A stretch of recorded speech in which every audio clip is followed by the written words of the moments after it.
Assalamualaikum warahmatullahi wabarakatuh. Salam Kak Yatno Bintang. Kita bertemu lagi dalam topik menulis buku. Menulis buku itu mudah. Semua orang dapat menulis. Dan menulis buku sangatlah mudah. Nyatanya banyak ratusan ribu judul buku dalam bahasa Indonesia, dalam bahasa Inggris, dalam bahasa Jawa, dalam bahasa daerah yang lain banyak diterbitkan. Hampir tiap kota punya toko buku. Artinya menulis buku itu sangat mudah. Dan buku itu bermanfaat bagi kita karena dia merupakan warisan yang tidak pernah hilang sampai kita meninggal nanti, sampai anak cucu kita dia akan mengenal buku itu. Maka ayo menulis buku, apalagi para pendidik. Berikut ini penjelasan menulis buku. Inilah beberapa buku hasil tulisan saya. Ada beberapa judul lagi yang belum sempat terarsip karena memang tidak punya arsipnya. Dan ini ada beberapa buku yang sempat saya tulis dan diterbitkan. Tentu ada suka duka menulis buku-buku ini dan bagaimana buku-buku ini dapat bermanfaat bagi kita semua.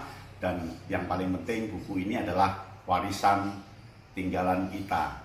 Ingat, harimau mati meninggalkan belang, gajah mati meninggalkan gading, manusia mati meninggalkan nama. Maka nama kita terukir di buku-buku ini, kelak anak cucu kita atau siapapun dapat menikmati buku ini. Berikut uraian tiap buku. Buku karya saya ini, kalau di total semua ada sekitar 37. Itu jadi buku karena saya menganggap menulis itu mudah. Gara-gara mengatakan dalam diri saya, dalam batin saya, dalam jiwa saya, mengatakan bahwa menulis buku itu mudah. Menulis buku itu semudah kita makan nasi. Menulis buku itu pasti bisa saya lakukan. Orang lain bisa menulis, maka saya bisa menulis. Lahirlah buku-buku itu. Mudah seperti apa? Nanti saya ceritakan kemudahannya satu persatu. Buku permainan pendukung pembelajaran bahasa dan sastra ini pada tahun 1996 itu terbit karena saya kumpulkan semua permainan. Lalu saya tulis pengantarnya, jadilah buku ini. Mudah kan? Pengalaman kita kumpulkan. Nah, buku struktur narasi novel karya anak ini saya olah dari disertasi, lalu saya tambahi tentang konsep sastra anak, jadilah buku struktur narasi, buku sastra anak karya anak.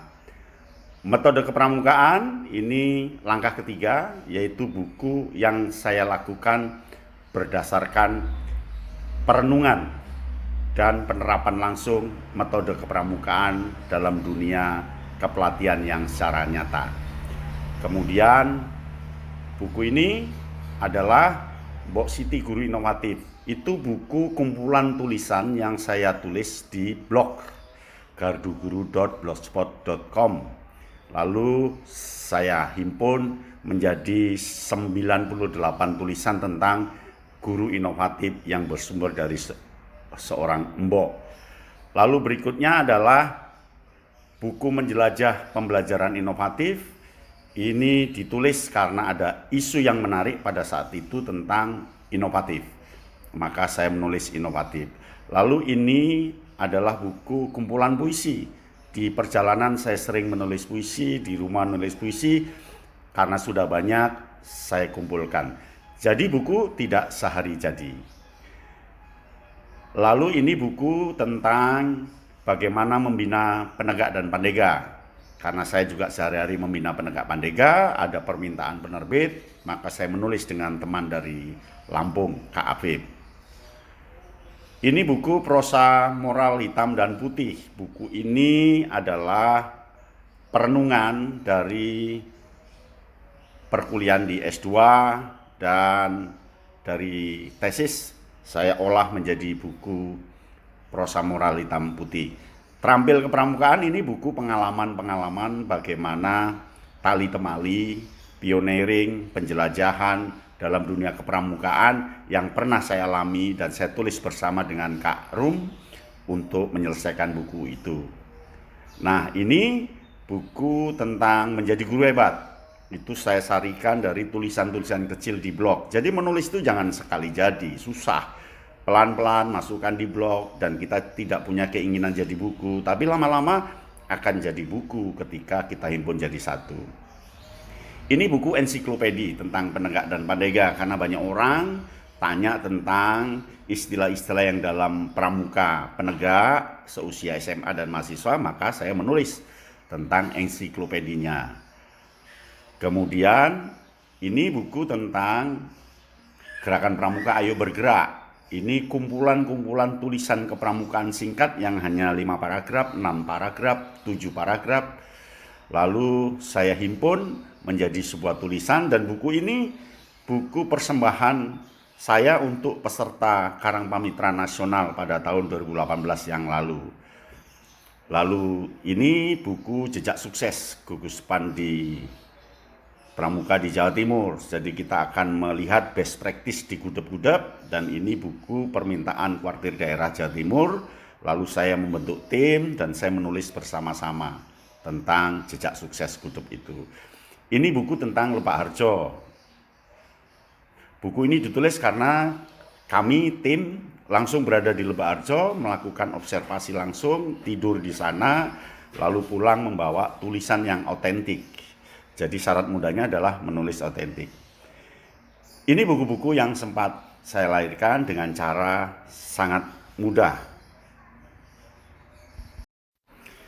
Jadi yang penting menulis buku itu, yang pertama harus menganggap menulis itu mudah. Pengaruhi pikiranmu, pengaruhi rasamu, pengaruhi jiwamu bahwa menulis itu mudah. Dan saya pasti bisa melakukan. Kalau orang lain bisa menulis, sama-sama makan nasi, sama-sama berambut, sama-sama dapat melihat.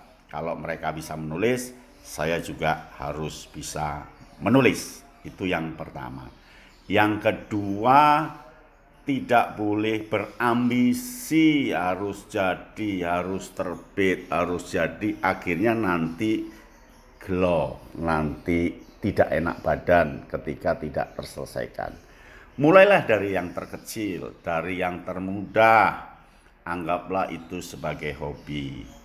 Nah, yang ketiga, buang rasa malas. Rasa malas itu mengganggu betul. Dan takut salah. Ketika orang takut salah, maka dia tidak akan pernah melakukan. Sebenarnya ada dalam pikiran apa yang akan dia tulis, tetapi dia sangat takut salah, sehingga tulisan tidak akan muncul-muncul. Yang penting keluarkan dulu tulisan itu, baru lakukan. Demikian, menulis buku itu sangat mudah. Mudah kan? Yang susah itu adalah mengawalinya. Yang susah itu adalah disiplinnya. Yang susah itu istiqomahnya, yang susah itu kegigihannya, dan yang susah itu ketekunannya. Barang siapa mampu menunggangi kegigihannya, melakukan ketekunannya, istiqomah dan disiplin, pasti ada hasil. Saya tunggu buku-buku karya Anda. Salam Kak Yarno Bintang.